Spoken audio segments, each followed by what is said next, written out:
Good morning, everyone. Good morning. Morning. Good How morning. is everyone? How are you all today? It is the Sick of This show, Chronic Illness in Practice. Don't worry, it's just in your head. Is our episode today. I'm Nick Perro. We're streaming here on Substack and YouTube, and I'm bringing over my good friends and co-host Soso, and Hi, returning everyone. guests and good friends Beth Cruz and Stephanie Wilson. Good morning, everyone. How are you three ladies today? Morning. Doing well. Good morning. I'm managing. Haven't taken a migraine med yet today. So Oh, Good. good. when? Hello, glad to be back. I have been away from Substack for a few days because I was away on a trip for my cousin's wedding. So I guess, yeah, I'm doing good. I took a nice break from real life.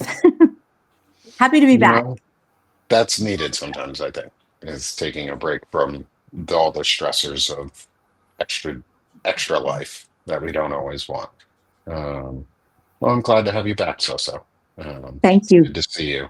You missed a great discussion we had last week, um, which was our discussion around the onset and the onset of our chronic illnesses.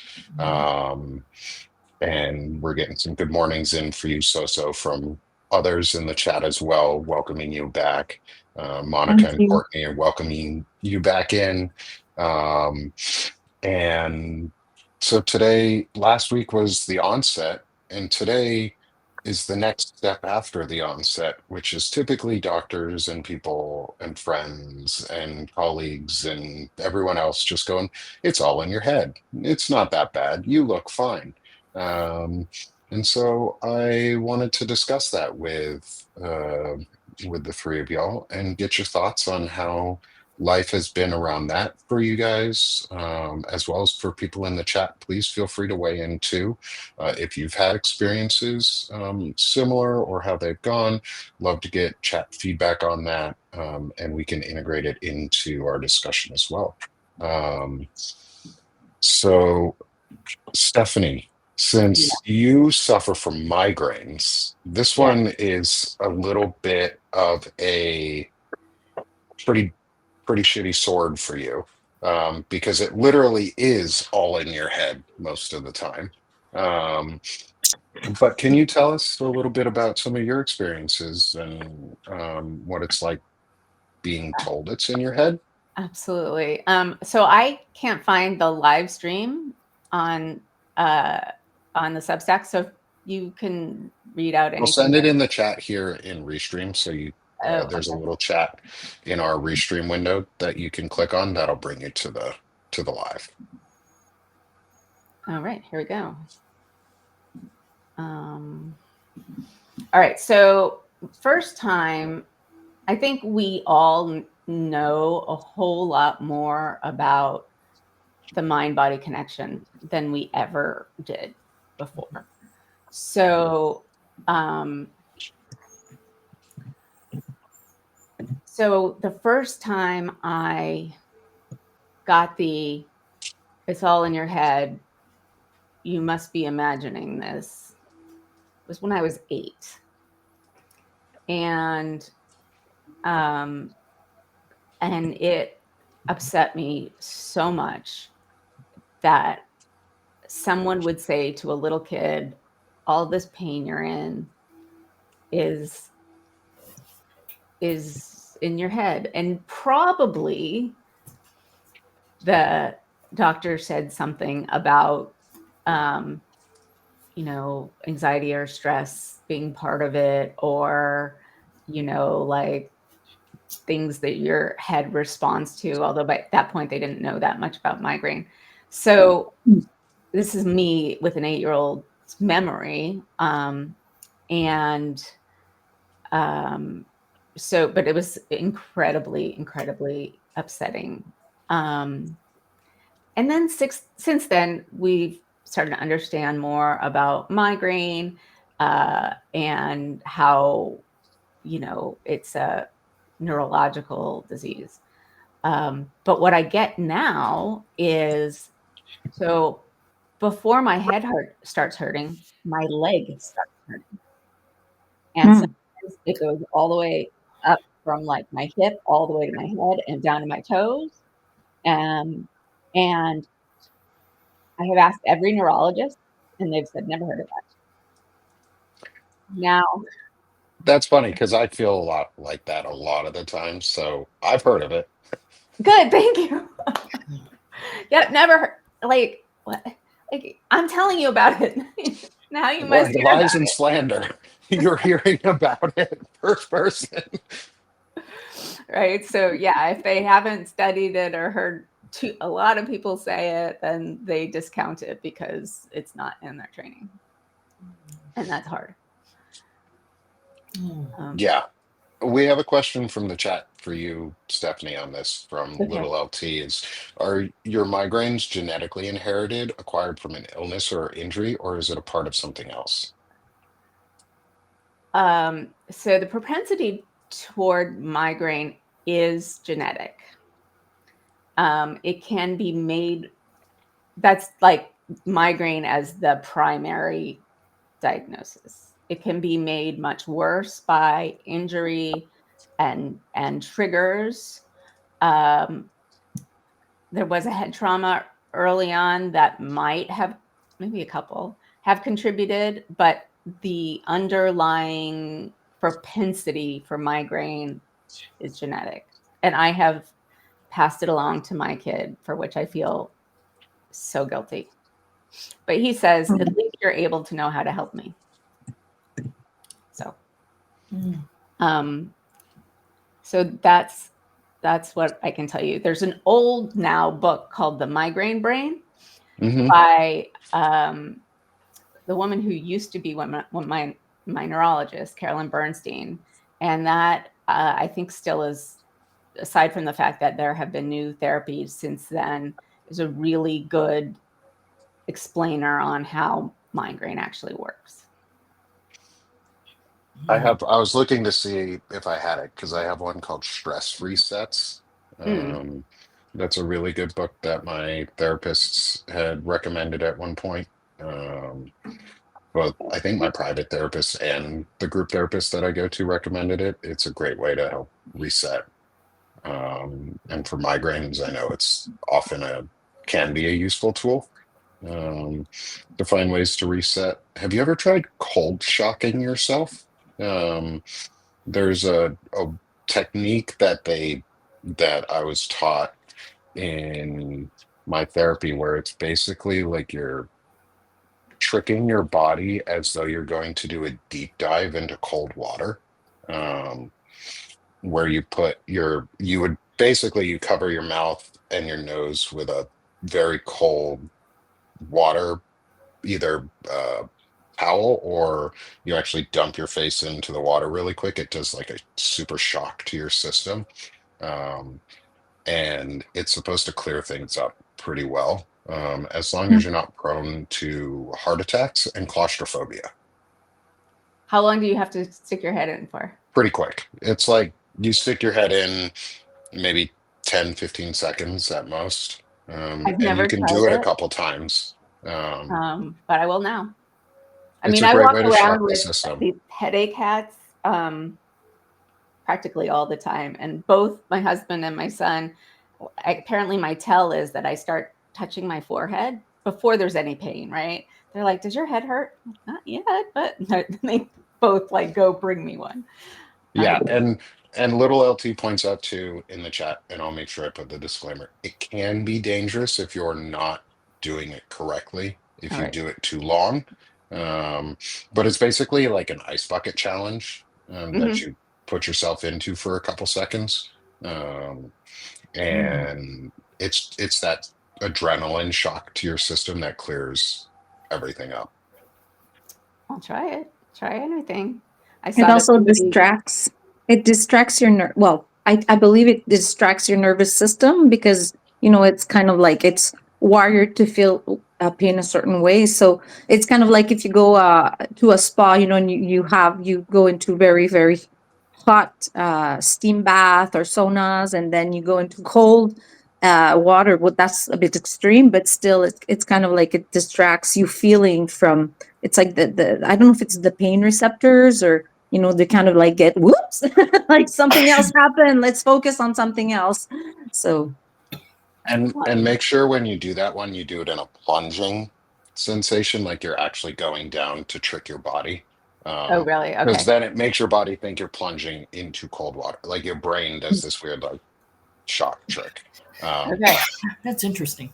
That is very interesting. I have not heard about that. So, yeah, apparently it's one of the most effective ways to kill stress and like the bodily reactions to stress if you're willing to let yourself go into a semi-shock state for a second, because that's what it is you're shocking yourself for a second. You have to be careful with it to not do it maybe alone the first time. mm, Is always good, recommend have a partner with you so that if good you point. say pass out or something, there's somebody right. there with you. Um, I've passed out from stuff before, not this, but when I took off a bandage after my first knee surgery, and the only reason I didn't need to go in for a follow-up one like immediately was because my wife was standing there right next to me and she caught me as I came down. And I'm not a light person, so I was lucky, but don't do these things alone, just in case. Got it. I'm already like picturing how I could make this like work it out in practice. So I'm gonna. If you do it, then Or let us know afterwards how it works for you. Yeah. yeah, I totally will. Yeah, and if it doesn't work, let me know too, because then I Mhm. can stop recommending if it doesn't work. But if it Well, does help, it's at least for you anyway. I won't have to recommend it again for you. oh, I'll okay. I'll put that brain reminder in there. Be like, Yeah, no, like Stephanie because already knows different this things trick. work for different people. Somebody in the chat said craniosacral therapy helped them. I've done that how a ton of times. Like, it different things work for different people. Yeah. Yeah. What about you, Sesso? In Hmm. terms of like the having been told it's all in your head, um, and what because you were saying at the opening before we got on that you haven't experienced it as much as the rest of us. Yeah, I believe so. Is it because I'm in Canada and I don't know, like our healthcare system is, well, I find it's pretty good. And or also being surrounded by people who are very understanding. I guess, but maybe if I think back of my younger years, where I mean, I've had a pretty hard life if I think back of my, because of I had a serious mental health issues in my immediate family. So of course, people wouldn't say to me like, "Oh, it's all in your head," when they would actually observe what was going on. Me being stressed and me being having to take care of so many things for my family. So I guess that was I mean that was before I had a lot of pain as I had a lot of stress. And then when my dad first, my brother died and then my dad died, it's as if people are like, I don't know, maybe when there are external factors, that are pretty obvious that explain, like, oh, this person has had so much trauma, like no wonder. I wonder if that's what they say. Like they wouldn't tell me to my face, right? Like, oh, well, it's pretty understandable, so, and I haven't been on the work in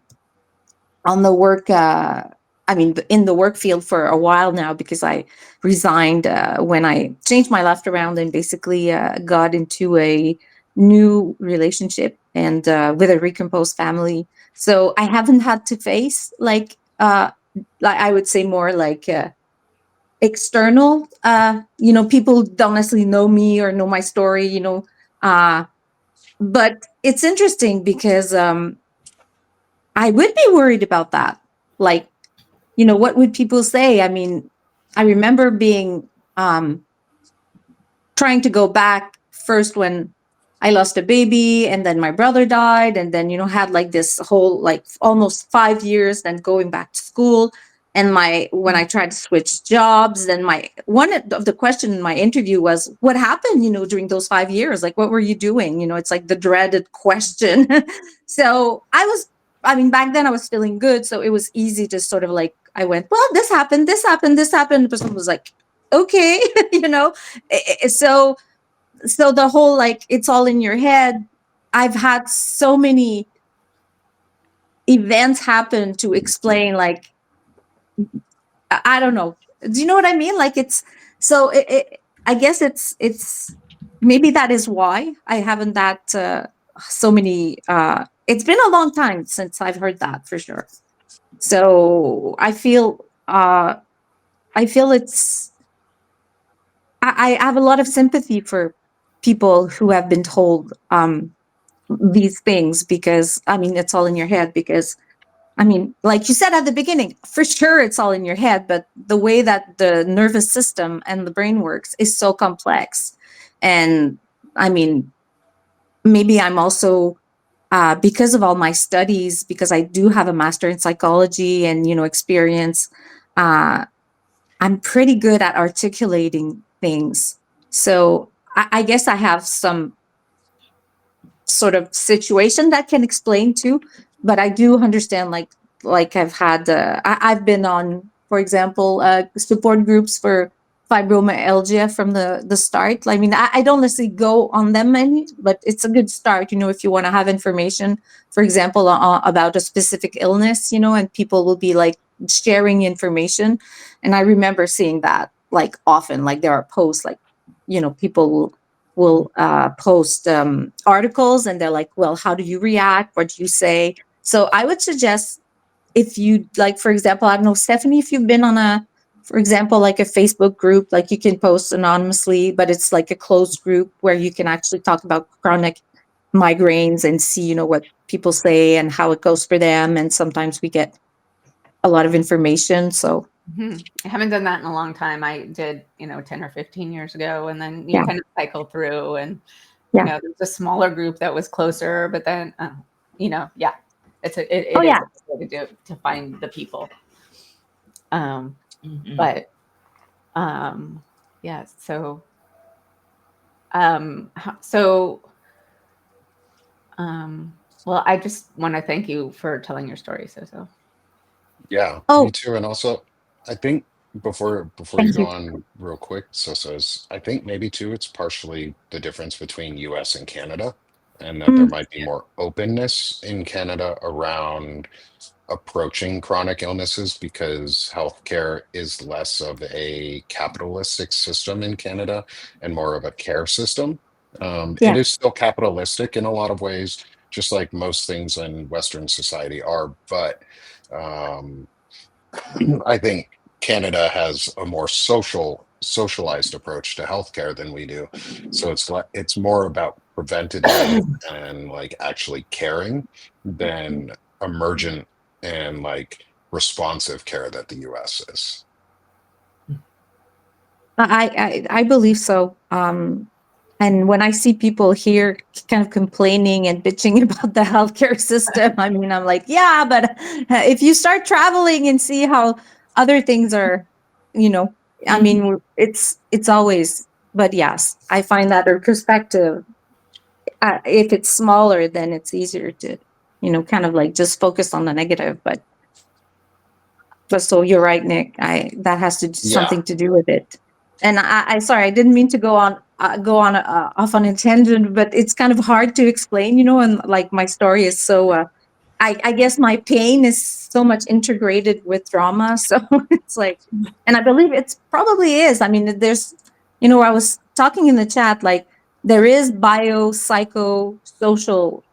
Usually, when you try to explain a disorder, so biological would be like you have possibly like genetic, or it's biologically you have you're sort of like wired maybe to be more likely to feel things or react to things biologically in a certain way. But then if you got the social triggers, like let's say you lose your parents at a young age, or and then psychologically will be his also how you've learned to deal. Cognitively, behaviorally. I mean, sometimes, the way you react to pain will also be influenced at a young age by your parents. It's something that can be transmitted. Like, if you have seen your parent, well, being in pain for most of their life because they also have a chronic illness, maybe that you are going to be more understanding, or so it's very complex, I find.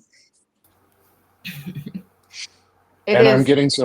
I'm also getting some notes in the chat right now before we go on commenting about the last thing, saying it is unfortunately more common that chronic, chronically ill folks in Canada also suffer from the um, it's all in your head thing. So I think it's more just a Western stigmatism Oh. in general, maybe than Mhm. US Canada or US Mexico or something like that, or even US Europe. I think maybe it's more of just a Western stigmatism because we can't work, we're less usable for people. Mm, So it's stigmatized against us, and so it's all in our head because that's the only way it keeps working. Is if you think it's in your head, then nothing's really wrong, or they Right. convince you that it's in your head. I would love to get some perspective from the Asian side of the world, because if you look Yeah. at Chinese medicine, it's so different Hmm. than, Yeah. I mean, Yeah, that would that's be true. to see, That like, would be what if very they. interesting. Somebody want to do like a dissertation on that and get back to us? Yeah, someone please go do a PhD study for us. We'll be here in a what, 2 years, couple years when you're done, 7 for me. A or PhD is more. like 5 or 6 years, Nick, Maybe minimum. my friend did his in two when he was Where? after graduating. In England? Um, no, in the US. He finished his undergrad and PhD and master's and PhD in six.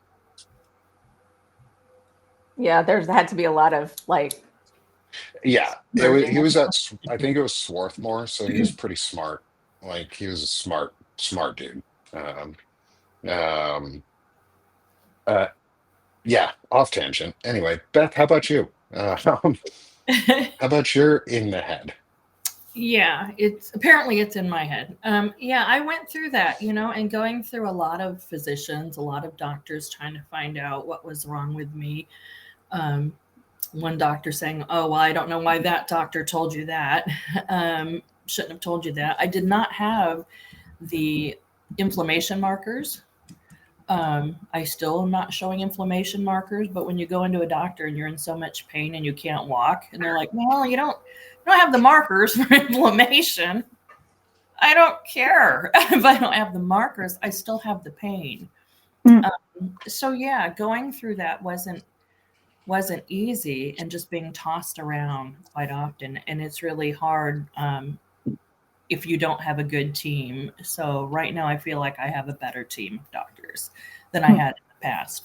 But yeah, being told that it's in your head when you're in excruciating pain, or being told, "Do you have anxiety? Are you under a lot of stress?" Well, yes. Yeah. Yes, the But answer. that's not, yeah, that could be triggering it for sure. So I think that's the hardest thing is to not be heard. Um, Mm. so yeah. Because Yeah, then not only do you have pain, but you actually feel so bad about not being believed that you have pain. It's like you have twice the pain, basically. Right. Right, because when you come in, like I went in twice, two, three times, I have had to have my leg, them check my leg. I will have severe pain. I won't be able to walk. I'm limping, crying.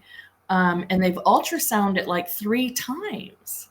And they're, but when you're in the ER, they're looking for a blood clot, and they're making, oh, there's no clot. But then they look at you like, "Are you trying to get drugs?" And it's like, "No, I don't hmm, want drugs. I want you to tell me what is happening and why."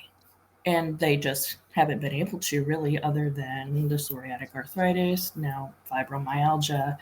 And yeah, fibromyalgia, And some of these diseases, you can look at someone and you don't see something physically wrong. And I think, just like Stephanie, you don't see Stephanie's headaches, Mm. but they're there. And so, really having people listen to you. If you, again, I've said it before, if you don't have a doctor that is hearing you, keep going, keep trying to find somebody that's actually hearing you. And so you're not hearing, it's in your head. Absolutely. Absolutely. And I just want to say one thing, that since COVID, I think there's more understanding, which of course the Mm. the research is going to stop, that some viruses have lifelong lasting effects, like long COVID. Sure. Yeah.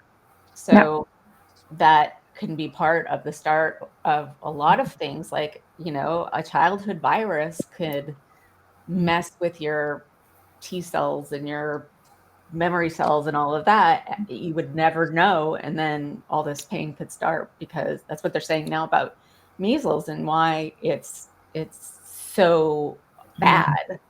Oh, for Um, sure. Yeah. Stephanie, I just wanted to tell you, I mean, there is this immigrant from Africa. His name is Boucard Diouf in Quebec. He is an amazing, I mean, he's a biologist, a comedian. I mean, I just admire him so much. And he had malaria when he was a kid. Or was it malaria? No, polio. He had polio because in Africa, right there, I think he probably didn't get the vaccine or so. I Mm. mean, and nowadays, he was doing his. I saw him in a show, and he actually he was walking around, but he can't do like a stand up comic show. Like he has to sit, and then it's like he has to adapt his show. And when you know that he has those, do you say sequel? How do you say that? Like, well, I don't want to say leftovers, but it is a consequence of an illness that wasn't treated when he was little. So I hear what you're saying is, yeah. Yeah. yeah. Um, And Mhm. viruses can't really, I mean, there's only recently that we've started to learn how to treat viruses. So, like, I mean, there's the infections that you can treat with antibiotics, but then there's the viruses that just have to like run their course. So, That re- that reminded me. My daughter, I think she was 10 at the time. She's in her 30s now, but when she was 10, she had an ulcer. And of course, the first thing everyone said was, "Oh, she's been under stress." No, she had H. pylori, which can cause an ulcer. And really getting people to understand that no, my child wasn't being put through stress. She had something that caused this. There's just, I don't know. That made me think of that. It being, Mhm. in your A head. trigger. Yeah, there is a real physical, event that basically causes your body to change. If I can sort of interrupt you, Beth, because I was thinking, Oh what about you, Nick? What yeah. about you? yeah. yeah. Yeah. Nick, go ahead. I mean, yes, part of my like getting even as I started all of this was the it's in your head. Mm. Um, is like my knee surgeon when I went in the day after I re-injured my knee, and he sort of brushed it off as though it was nothing, and when didn't see it, didn't care, and I had to fight to get the care, like any sort of basic care, like a knee brace or something like that. So it was pretty much without like having to say it's in your head, but it was just like, yeah, that's not real. Why are you asking me to do more for you? Um, and then I had to see a patient advocate to get the care that I needed to get an MRI and more than just an X-ray done when it was authorized that I do that, and go in and have an ER doctor tell me that I wasn't like that the it didn't things didn't happen because somebody else wasn't going to get paid, but that person who told me that they weren't going to look at it, that wasn't going to get paid, brushed it off as though it was in my head. um, and it kept it always feels like that anyways half the time because half of my in pains are non-visible anyway. Actually, well, almost all of them are non-visible. Mhm. Um, and so I would get it. I got it a lot at work Mm.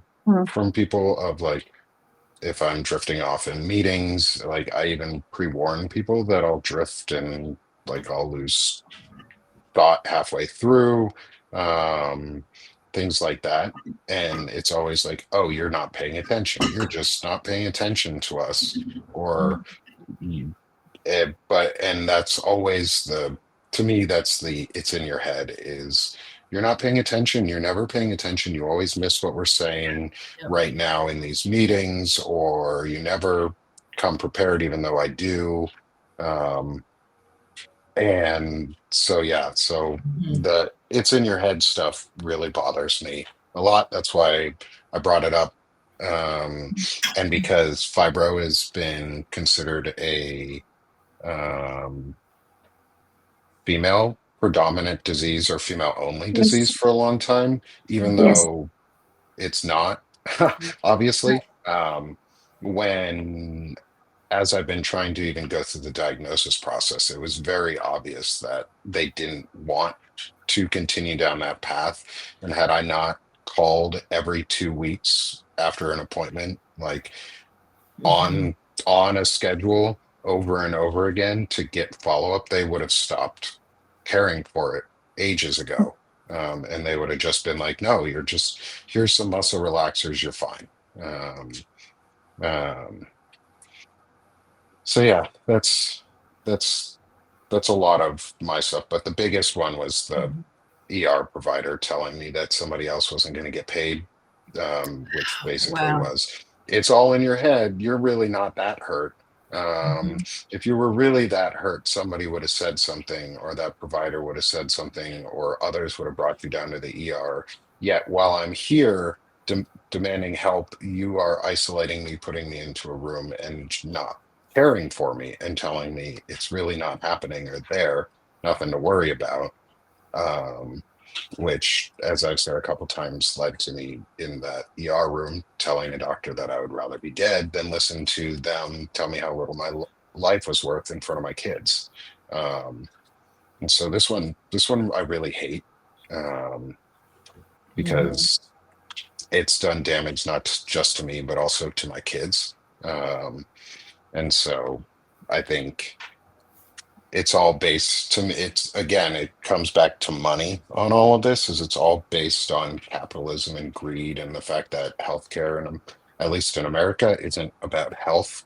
It's about profit, and it's Mhm. about not, and it's about putting us on prescription drugs.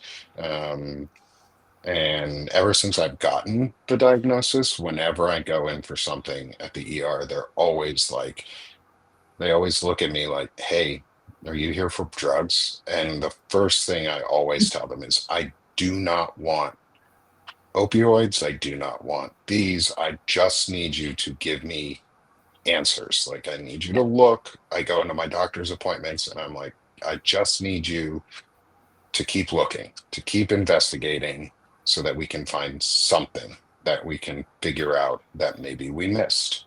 Mhm. Um, and that's the hardest, is getting into that part, is like getting doctors to then believe that they need to keep doing more studies Mhm. and more testing.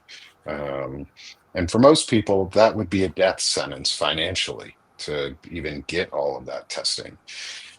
And again, I hate to say that I'm lucky, but I'm lucky because I'm a disabled veteran and I have health care in the US that is provided to me, which everyone should have a right to, not just veterans, but I have a healthcare system that is provided to me that's being attacked constantly and Yeah. being taken away from.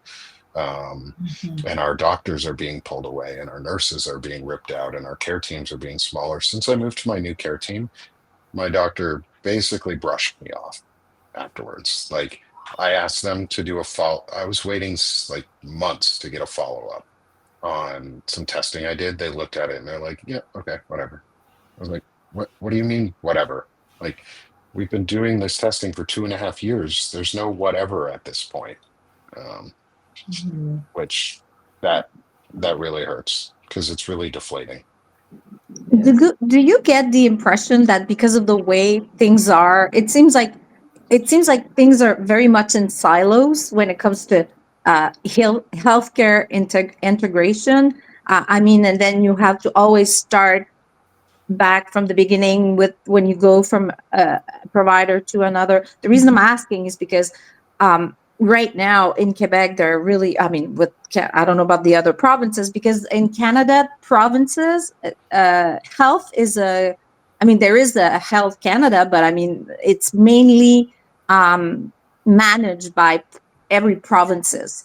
So I couldn't speak for other provinces, but I know in Quebec, they're really trying to integrate, especially since COVID, like computer, sorry, like the tech system, to make sure that it's easier to have access to a file, right? Because let's say if you go to a clinic and you have this, then it's kind of like, how do you, because back then all the hospitals they all have like a system, but it was pretty much in a silo. And now, they're like trying to make that into a more accessible.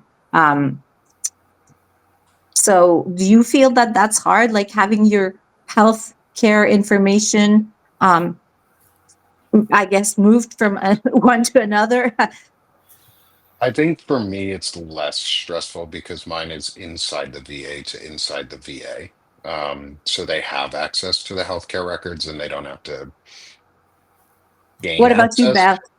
But this Um, person, my provider, didn't even look prior to my Yeah, appointment. Like this was the first time they were seeing any of my file, was when I got in there and started talking. And they're like, "Oh shit, you have a lot going on," which was yeah. why I said, "Yeah, I've been trying to get this forever." Right. I Sorry, go think ahead, Beth. I think they are trying to integrate out here, so, the different healthcare software programs between the different, like one might be, I'll just give an example, Good Samaritan Hospital, which is run by Highlight. It's just, and then this doctor has a different group. So I think they are trying to merge them. So when you go in, they can say, yeah, I see this. They may not be able to see everything, but they are seeing more and more, which is good. And I think it In is. my It is. area too. Yeah. Mhm. So you're not having to reinvent the wheel every time you go in to see the doctor. It is helpful. The Yeah. problem I If they think read is, it before you go in. yeah, and Good I think point. part of the problem right now is it's really complex and the language, at least in the US, is very vague on when you authorize a healthcare provider to get access to your records, is who is actually getting access to those records in that healthcare office, and how private are they? Um, And so, plus on top of that is I think a lot of people are being more cautious about accepting those shared systems for healthcare access because the US government, at least in the US, because the US government is out to surveil us and actively hurt people. Mm, And they're using it for things Mhm. like abortion tracking and personhood tracking just in general. And so I think a lot of people are becoming more untrusting of a centralized system like that. And yes, a centralized healthcare network system that could easily transmit records and data from provider to provider would be fantastic if there were the correct protections in place where Protocol. only the authorized providers themselves could mm, ever view that data. But there's loopholes that are getting put in there where it's anyone at the office could access that data, or any parts of that data that are not personally identifying health information can be accessed by someone who works at the company that Mhm. moves that data. And then they mm, can begin aggregating things. And so there's no data privacy laws in the US. So people are really afraid of their data being stolen oh, and especially with what manipulated. happened. Ooh, with Now, what happened with And it's Dove. I true. mean, mhm. Well, I I mean, feel I like got a we can't message. avoid it at this point. Yeah. I mean, we got a VPN, which I had to turn off because it fucks everything up when I'm doing a live. Mhm. Like I don't, not only that, so we're under surveillance, but now so I'm on social security disability, which means I get Medicare. And SSDI has this back to work program, and they usually send you a thing every couple of years about like what are the last 3 doctors that you had, basically trying to figure out if you're still sick. And I learned very early on that if I basically write out month by month what providers I've seen, I don't get asked for a lot longer. But now the SSDI system and the IRS can talk to each other. So, doing small short-term work, but not like saying I can go back to work, because in the end it would be like less than almost not breaking even. I'm now worried that the IRS is going to go look at the SSDI records or vice versa and be like, oh, nope, sorry, you're done. Yeah. And I mean,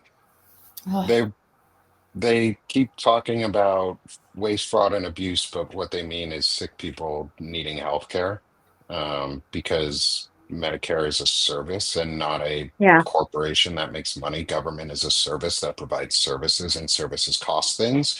And we allocate those funds at when Congress passes a budget, which is, for those in the audience and not us here on this chat, or for anybody, is that it means that government is not there to make a profit. Profits require businesses and require least amount of cost for maximum amount of output. Services are maximum output for maximum cost. Like, services are not cheap. The military is a service. The post office is a service. We never complain that the military spends money every year because we've allocated those funds. But everybody complains when we spend money on healthcare and Medicaid and Medicare and things like that. Those are Exactly. services too, which cost things. And the more you spend, and the more if we were to spend it correctly, the healthier a populace is, the less expensive healthcare is. And the more service we get out of it because everybody is healthier. But we're not there yet. We still think of things in this country as, or we've been convinced that things that the government offers are businesses and need to make Yeah. a profit. But I think we need to, part of this for me is redefining things as services and what that actually means and how they serve us, and like taking away your health care because you might accidentally work either 2 hours, say, a week too much or 2 hours a week too few is bullshit. It's the work requirement is literally a way for rich billionaires and robber barons to squeeze more labor out of you and more money and time and energy out of you while telling you and gaslighting you that you're okay. It's companies' ways of saying it's all in your head. It's a denial of your reality. Yeah. It is. A complete denial of your reality. Yeah. That said, I totally agree with you, Beth. That said, Medicare is really good. Yeah. Which is why Medicare for all would be really awesome. Like, yeah, I can go almost anywhere. Mental health is a little bit harder. Yeah. And get the care I need. I mean, I have a supplemental and it's expensive, but it's fantastic. So, Thing is, you're absolutely right, Nick. I'm sorry, I'm jumping in, Stephanie, because when you discuss, healthcare being a service, you have to realize that if you want people to be able to work for you, you got to invest in them. And investing in them is also taking care of their health. But that's the thing, when you look at private company, I mean, it's so competitive. They'll be, okay, well, you're able to work, I'll pick you. And of course, I mean, they're there to make money. And do you know what I mean? Like it's kind of understandable. But at the same time, if people were to just agree, okay, let's all get together and care for the ones that are not as fortunate or not as able, something happened, and they're not as, or maybe they was just either they were born that way. I mean, what do you do if somebody was born without a leg and they're not able to run the marathon? I mean, you just say, okay, well, too bad, fend for yourself. I mean, that's what you do in civilized country. Like, you have this kind of like a safety net, where you're actually everybody's well, that's what I think, but then it becomes ethics and beliefs, and will people agree to get together to provide those services and have a safety net for those who are not as fortunate as others, who might be able to be, oh yeah, I'm going to do this, and I can work like 14 hours a day and and that's my choice. So I'm just like, but yeah, then I do agree with you, it should be Medicare for all. And then it should be separated, like in We a way that never if you're tied. I'm sorry, we never should have tied healthcare to work. Yes. That was a fail. And really, when you think about, you've worked so you worked so That's hard okay. to build this business, small business, whatever, and now it's your job. You have to pay for everybody. Mhm. Yeah. That shouldn't be a part of work, and it shouldn't be a part. I even as an employee, I'm not an employer, but to me, I just think that's really fucked up. Yeah, you're right. If you're Form a of small or slavery. medium-sized business, I mean, then you have to like pay so much. Yeah. I mean, it's still, like it doesn't seem fair. I agree with you. So it's like, And oh, anyways, it's a form of slavery in the US if we're Mhm. going to be really if we're going to be really honest about what words we use. Is It's a form of slavery It because it is. enslaves you to the work system where you are required to work to get something, to get health care, exactly. to And stay alive. if they jump back to pre-existing conditions, well, that for us is terrifying. Yeah. Yeah, If you because go back to you got to wait a year. You have a pre-existing condition before you can have coverage.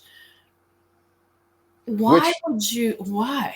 I which just is the dumbest thing too. Like, why would you take a sick person and then tell them, oh yeah, by the way, you can't get health care for the next year, so you're just going to get sicker and sicker yeah. Yeah, and then because it's going to actually it is cost more slavery. and more. Mm-hmm. Yeah.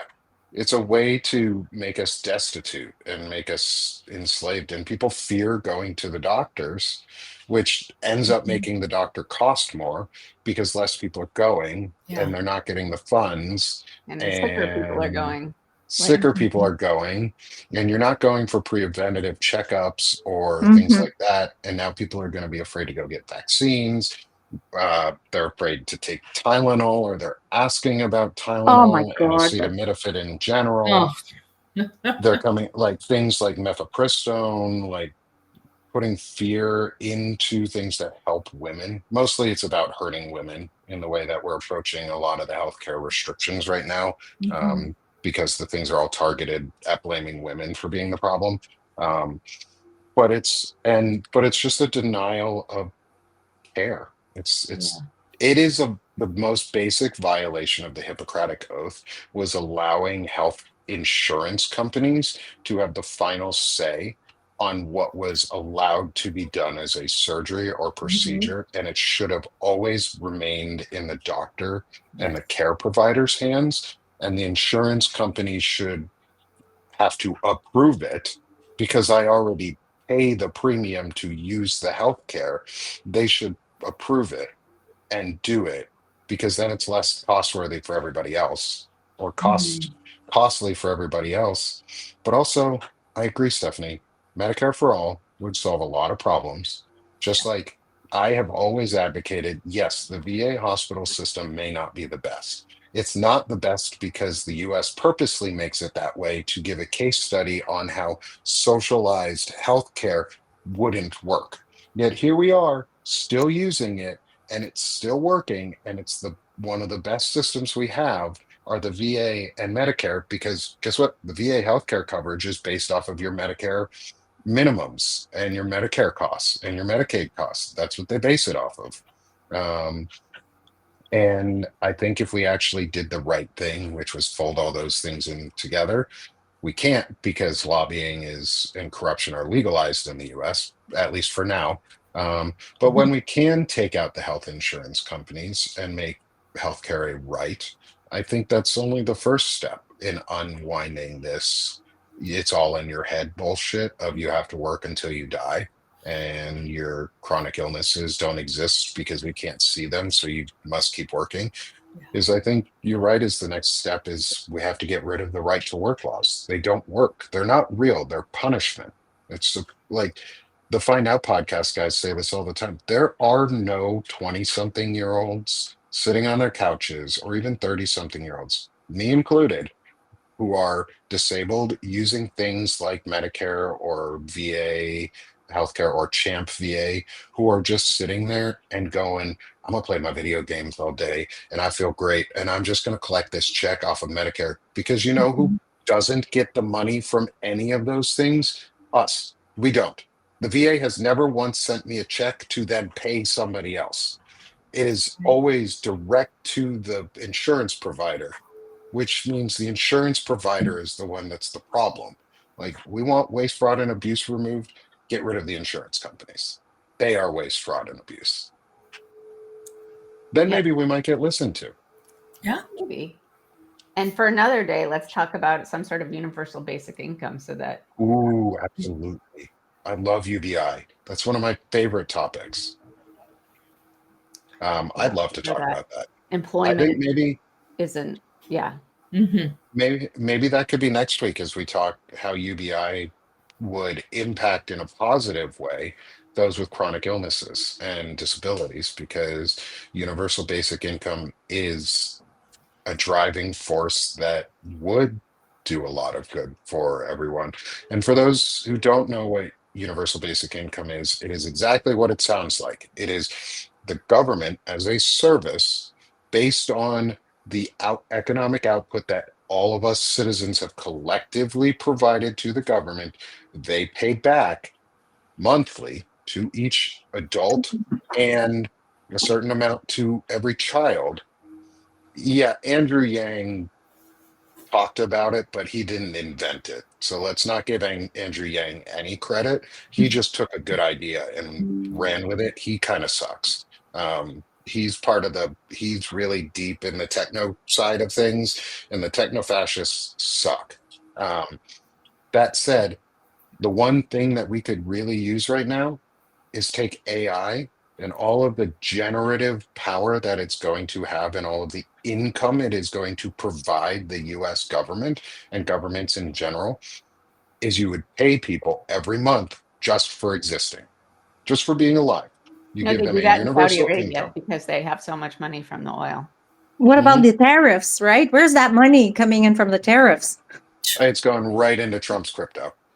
Mm-hmm. He keeps saying we've made all this money, but I don't think we means us. I think it Mm. means him and his family and Yeah. his little Him coup and the d'etat grifters. group of, yeah, they're all grifters. They're all Just good. like health Someday- insurance. It's a some- grift. It is. Someday somebody needs to explain crypto to me. Oh, Um, I could try. Okay, but not right now. Yeah. But yeah, so I think next week, everybody, we will be back again next week on Monday. Same time, same place, 11 a.m. Eastern time, 8 Pacific, 8 a.m. Pacific. 8 a.m. Pacific time, 11 a.m. Eastern, 8 a.m. Pacific. Every Monday we do a chronic illness chat. These my three guest co-hosts, friends, keep coming back for more. As well as everyone in the chat today. There's over 200 of y'all here with us. Thank you so much for being with us. I'm gonna see if this works. Do This it. sometimes does it on my side. Oh, did it. Yes. Oh, I tried to do it on Wow. my computer and it totally didn't work. I know, isn't it? It is such a simple thing, but it brings so much joy. does. It's so much joy. And before we go, since we started here just a minute or two late, can you guys all, starting from Stephanie to Beth to Soso, let everyone know where they can find you and how they can support you throughout all of this? I want to make sure that everybody gets supported as best they can through this whole process. So, starting with you, Stephanie. We're gonna switch off of mine if I can find your name again in my That's list. okay. And there you are, Stephanie. Where can people find you? Freedomoverfascism.us goes straight to my Substack. And follow me. Everything is free. I don't have a paywall on anything, but if you can pay for a subscription, that would be awesome. And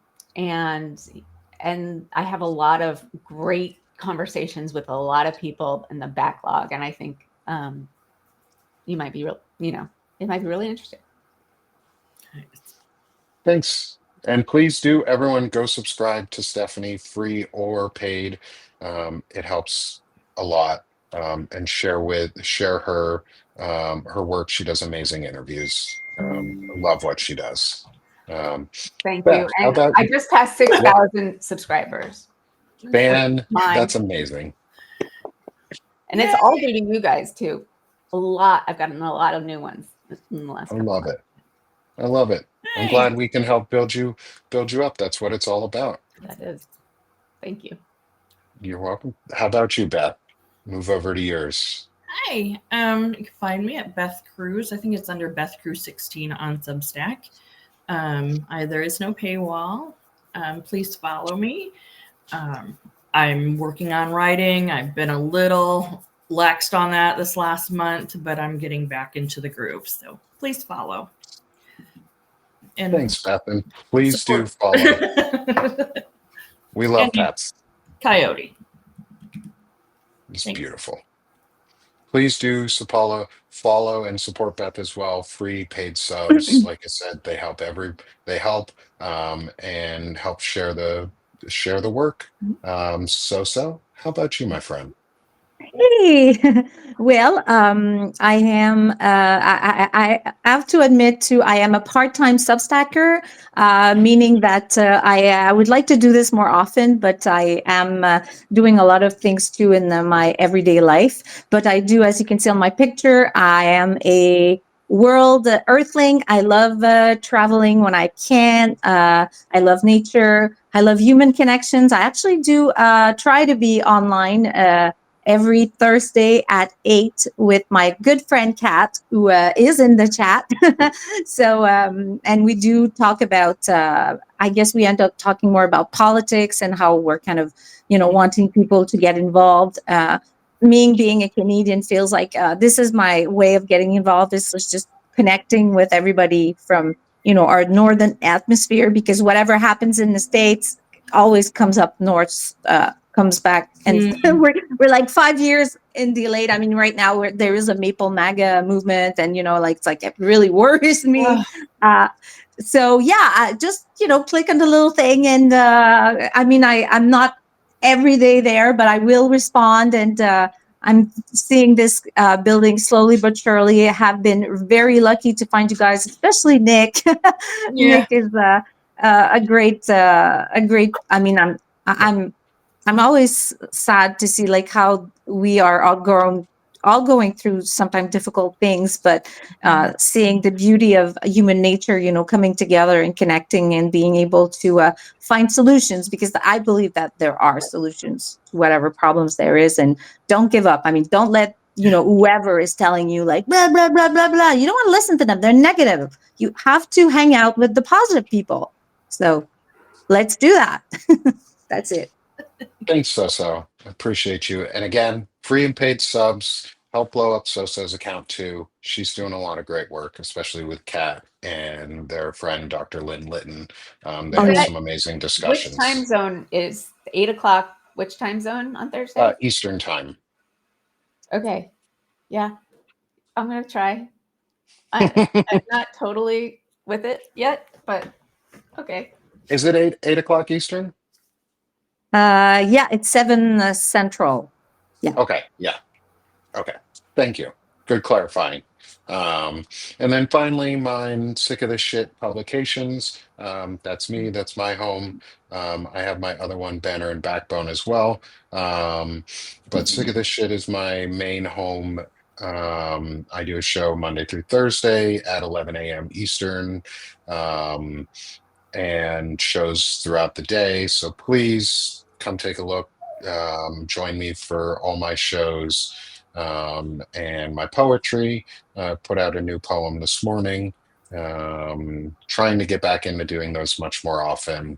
Um, but that's my main thing, and I'm trying to keep these discussions going. So thank you everyone who's come with us today. Thank you, everyone in the chat. Thank you to the three of you. Please join all of us. Free subs health. Go go become paid with everyone else. If you've got anything left for me too, please become paid with me. I'm running a 20% off sale, trying to get past 150 paid subs for the Sick of the Shit publications, and start getting closer to that 200 mark, and really make this thing full time. So please come support, come help, and we will see you all next week. And as I say on all my shows, is let's stop being sick of this shit, friends, and let's start doing this shit. So we'll see you all again tomorrow. Thanks, everyone. Bye. Thank you. Do it one last time, see what happens. Oh, There we go. yeah, that's not fair. Wow. Yeah. Here for you, Stephanie. All right. Thank you, everyone. Have a great morning. Bye-bye. Have a good day.